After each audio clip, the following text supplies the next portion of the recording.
3 months. 90 days. From the cancellation of Writers' Week in January, through the deadliest month on South Australian roads in over a decade, to the state election that handed Labor its largest majority in modern history. Quarter 1 of 2026 in Adelaide and South Australia. In this episode, the SAPOL crime statistics for the year ending March 2026, what went up, what went down, and what police flagged as their most serious concern. Adelaide's worst start to a year on the roads since 2011. A toddler's disappearance declared a major crime. 3 measles cases. A historic state election. And the city's literary festival imploding in January. Let's begin where these summaries always begin, with the most serious losses.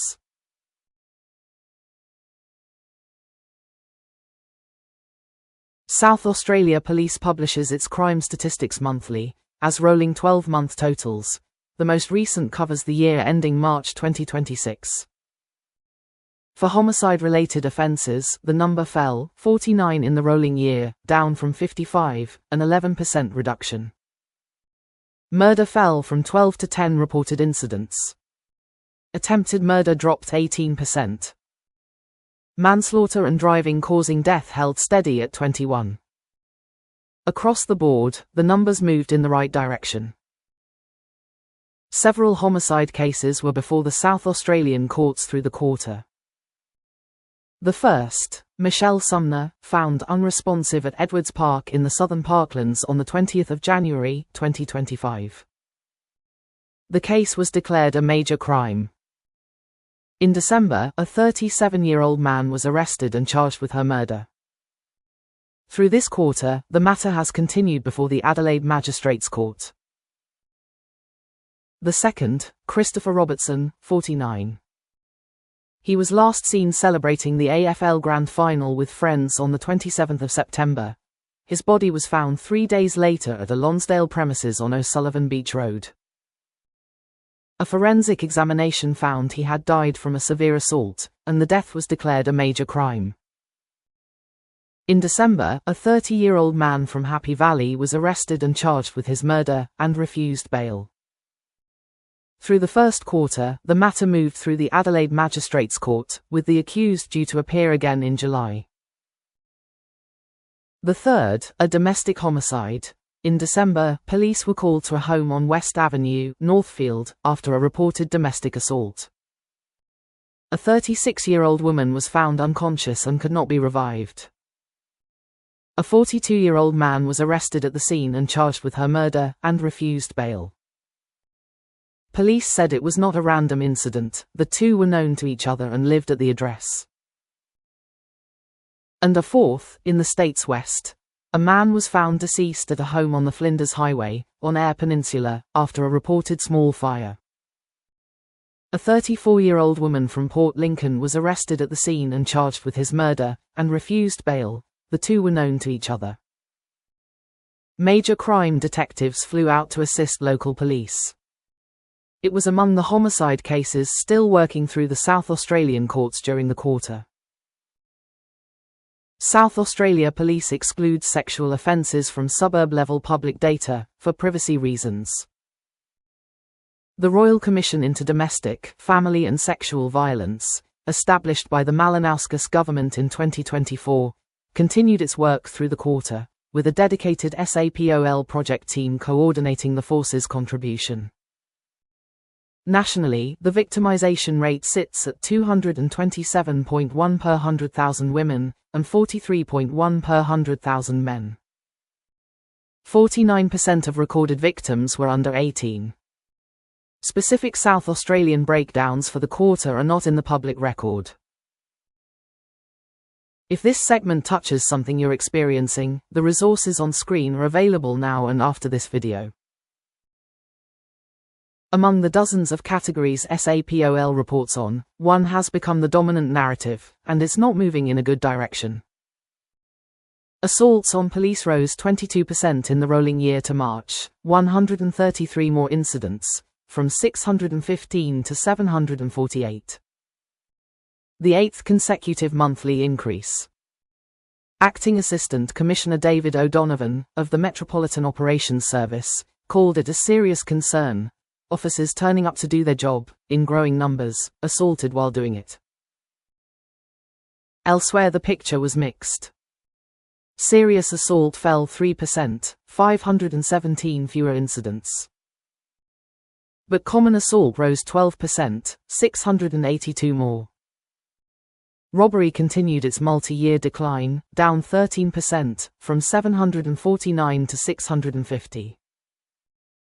SAPOL pointed to Operation Sentinel, a joint operation across 3 districts. 7 recidivist offenders charged with 29 offences, all refused bail. If common assault is up while serious assault is down, that may reflect earlier intervention, or simply more reporting. SAPOL hasn't picked one publicly. The next section covers suicide as a category of cause of death. I won't be naming individuals, describing methods, or detailing specific incidents. If this isn't something you can engage with right now, the chapter marker shows you where it ends. South Australia doesn't publish a monthly suicide register. The most recent finalised national figures, from the ABS through 2024, recorded 3,307 deaths by suicide. The age standardised rate, 11.8 per 100,000. Suicide was the 16th leading cause of death overall, but the leading cause of premature mortality, more than 107,000 years of life lost. 3/4 of those who died were male. South Australian quarterly figures for this period aren't yet available. The ABS runs a 9 to 12 month lag on finalised state data. These resources are recommended by every major Australian suicide prevention body. Lifeline is staffed 24 hours a day. 13 Yarn is staffed by Aboriginal and Torres Strait Islander crisis supporters. They're free to call. If it's heavy right now, those numbers connect to someone trained to listen.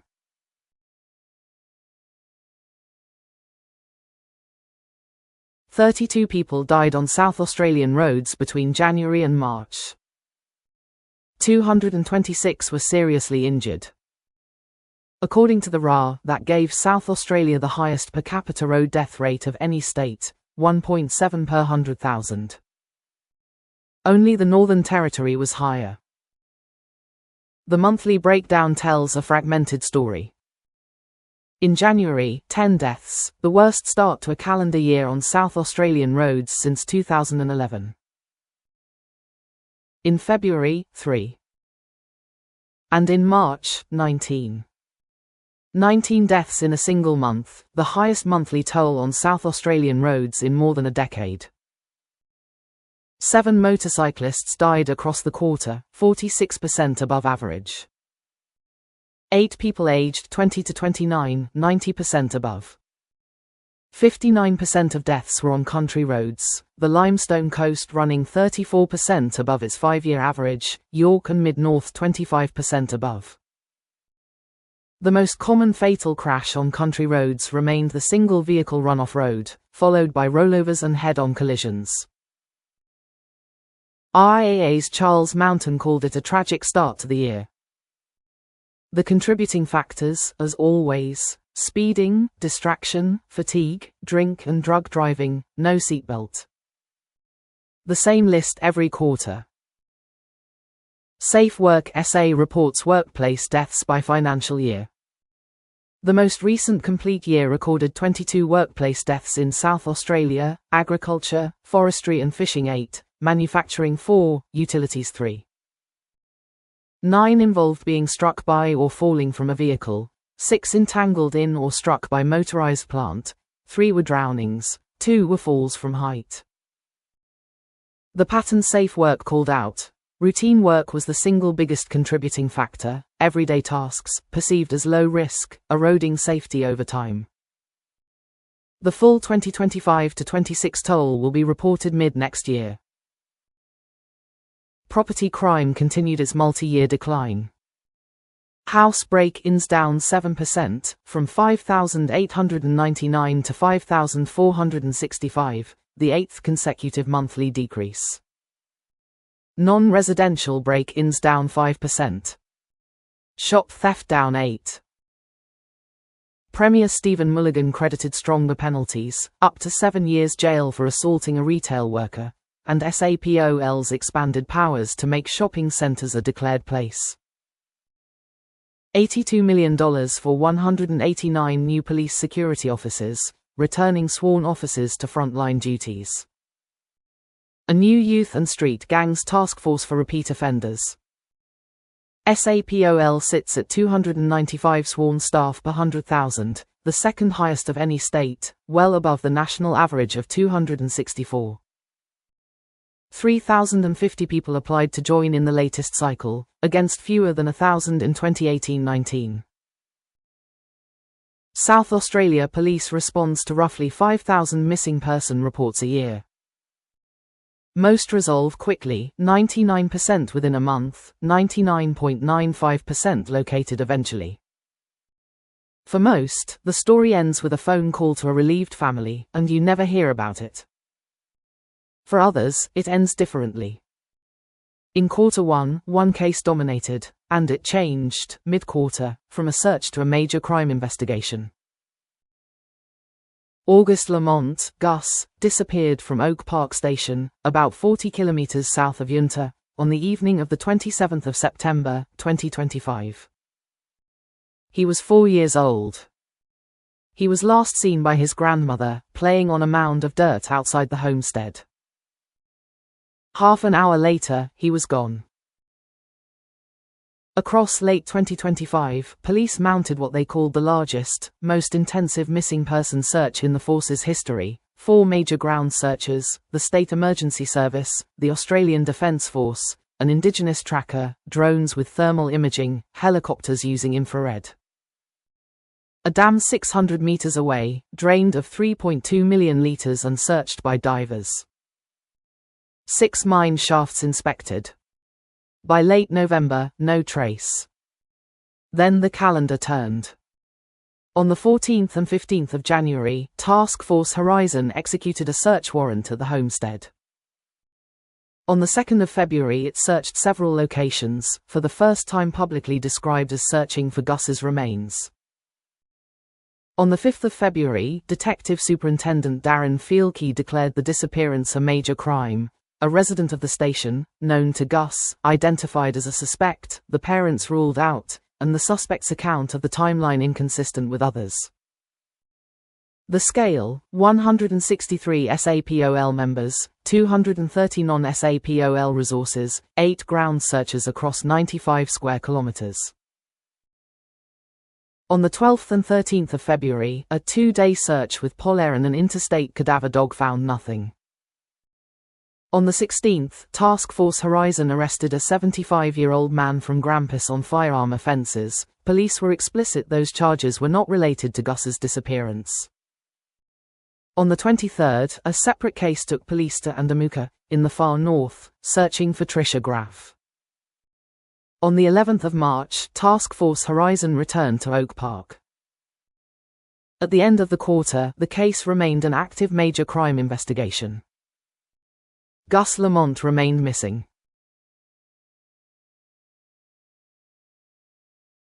Three public health stories defined the quarter. The first arrived with the heat. Adelaide's Australia Day forecast was extreme. The City of Adelaide and the Australia Day Council cancelled the evening house lights on the river programme at Elder Park, Tantanyawama. The morning smoking ceremony, led by Elder Uncle Moogie Sumner, proceeded as planned. From the 24th through the 30th of January, the city activated Code Red, its emergency framework for homelessness in extreme weather, and cooling spaces opened. The heat broke at the end of that week. South Australia Health notified 3 measles cases during the quarter, already approaching the 7 recorded across all of 2025. The first, notified on the 4th of January, an adult who'd acquired the infection overseas, with exposure sites at Marion Westfield, Port Elliot and Adelaide Airport. The second, on the 3rd of February, across central Adelaide on the 27th of January, the BHP offices on Franklin Street, Rolls N. Rice on King William Street, 48 Flavours on Unley Road, the Unley Swimming Centre, and 2 Adelaide Metro tram trips. The third, on the 5th of February. SA Health's advice. If you weren't fully immunised and were at those sites, watch for fever, cough, sore eyes and a rash, and call ahead before seeing a doctor. The algal bloom that began in March 2025 was still with South Australia at the start of the quarter.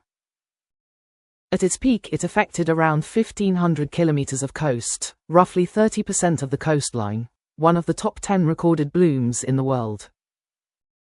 Initially identified as Karenia mikimotoi, more recent research in November identified Karenia crostata as the dominant species, which produces neurotoxic breathe toxins. Over 550 marine species were affected: fish, sharks, rays, dolphins, octopus, oysters, leafy sea dragons. Humans reported coughing, burning eyes and blurred vision. By early February, the picture had improved. Of 21 metro monitoring sites, 13 recorded zero detectable Karenia: North Haven, Outer Harbour, St Kilda, West Lakes, Glenelg Jetty, Hallett Cove, Port Noarlunga. But the ecosystem remained in recovery, and aquaculture, fishes and tourism along the Fleurieu and Yorke peninsulas kept feeling the effects, while SARDI continued investigating what combination of conditions produced it. Adelaide's hospital ramping improved across the quarter. Ambulances reached 70.3% of Priority 1 cases within the 8-minute target in February, and 76.9% by March. Priority 2 cases, on a 16-minute target, moved from 64 to 65.4%, both better than a year earlier.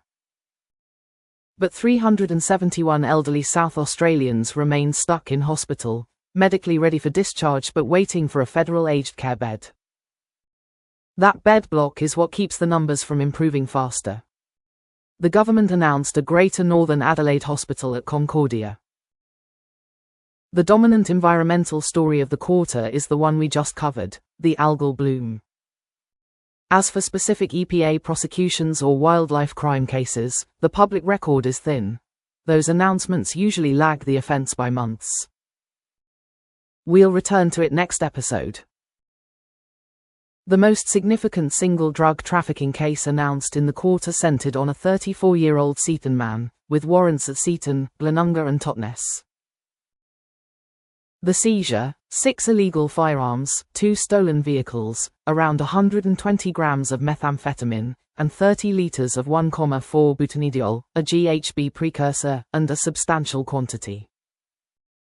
Charged with 6 counts of trafficking, he was refused bail in the Port Adelaide Magistrates Court on the 20th of February, to appear again on the 17th of June.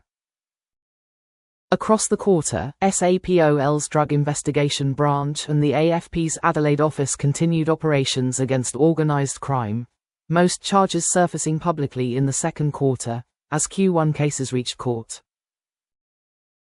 On the 19th of March, during quarter 1 itself, the ABS released its September quarter population estimates. South Australia's population, 1,908,200, an increase of 21,100 people. Annual growth, 1.1%, second slowest in the country, behind only Tasmania. Western Australia led at 2.2%. Victoria and Queensland, 1.7%. The national average, 1.6%. The Planning Commission noted South Australia kept recording net interstate losses, more people leaving than arriving, while overseas migration moderated nationally. Projections won't be revised until late 2027, after the 2026 census. Population growth has to live somewhere, and in South Australia, that has run headlong into a housing market under real strain. The typical Adelaide house was closing on $1 million through the quarter. It tipped past that mark in April, up around 12% on the year. Set against income, the median house now costs about 9.5 times the median household income. On Demographia's measure, that makes Adelaide the second least affordable capital in the country, behind only Sydney. What that means on the ground. PropTrack's latest affordability report found a household on the median South Australian income could afford just 10% of the homes sold over the year, among the toughest in the nation, alongside New South Wales. Renters fared no better. Advertised rents have risen around 57% over the decade, with metropolitan vacancy under 1%. At the far end of that squeeze is homelessness, and here the data is thinner. The last full count was the 2021 census, which put 7,408 South Australians as homeless, up 19% on 2016, about 5,500 of them in Greater Adelaide.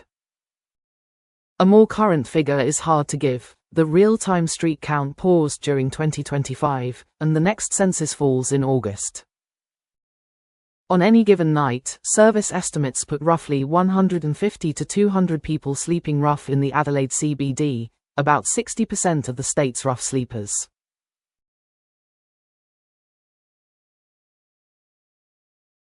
In the second week of January, the festival that has anchored Adelaide's literary calendar since the 1960s imploded. Adelaide Writers' Week, run under the Adelaide Festival umbrella, was scheduled for late February into March. On the 8th of January, the Adelaide Festival Board cancelled the appearance of Australian-Palestinian author Randa Abdel Fattah. Its stated reasoning, that it would not be culturally sensitive to program her so soon after the 2025 Bondi Beach shooting. The response was immediate. By the 13th, around 180 writers had withdrawn and the board called off Writers' Week entirely. The longtime director, Louise Adler, resigned. On the 15th, the board issued a formal retraction and apology. Too late to revive it. The fallout played out in the international press. The Associated Press, Al Jazeera, The Guardian. Whether the next iteration looks anything like the old one remains an open question.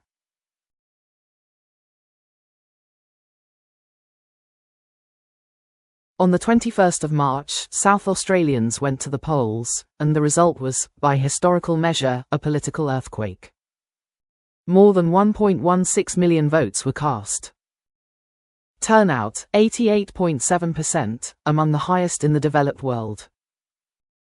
436 candidates contested the election, 388 for the House of Assembly, 48 for the Legislative Council, the most in South Australian history. Labour, led by Peter Malinauskas, won in a landslide, the largest majority in modern South Australian history, and the second largest majority government overall. The last larger one was in 1930. The Liberal Party collapsed, several long-held seats falling. And One Nation broke through, its strongest performance anywhere in Australia since the 1998 Queensland election. 3 Legislative Council seats, 4 in the House of Assembly. Corey Bernardi, confirmed in February atop One Nation's upper house ticket, would now sit in Parliament. Held the same day, the South Australian First Nations voice election, its second iteration, all 46 seats up. Several long-serving Labour MPs had announced retirements, producing a generational shift on the benches. A landslide for Labour, a wipeout for the Liberals, a beachhead for One Nation. One of the longest-running South Australian stories of the past year is the future of the Whyalla Steelworks.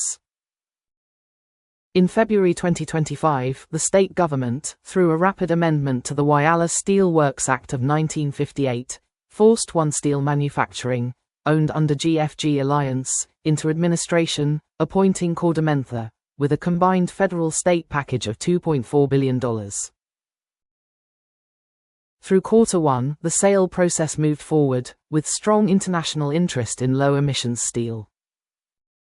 In February, Santos Chief Executive Kevin Gallagher confirmed a natural gas direct reduced iron pathway that would cut Whyalla's emissions by roughly 50%. Through the $100 million Business Creditor Assistance Scheme, 61 businesses owed money by GFG had received more than $15 million. The 2026-27 budget added a further $319 million over 2 years. The blast furnace remained operational through Q1. A shutdown beginning in April is for the next episode. 3 other items. The Greater Northern Adelaide Hospital was announced, 9 hectares at Concordia, on the corner of Springbet and Concordia Roads, to serve the growing Outer North and the Barossa. Lord Mayor Jane Lomax Smith weighed in on the divisive North Adelaide Golf Course redevelopment. And the ABS confirmed the 2026 census for the 11th of August, feeding the next round of population projections and electoral redistributions. Mad March went ahead almost in full. The Adelaide Fringe ran across February and March. The Adelaide Festival ran, Writers' Week aside.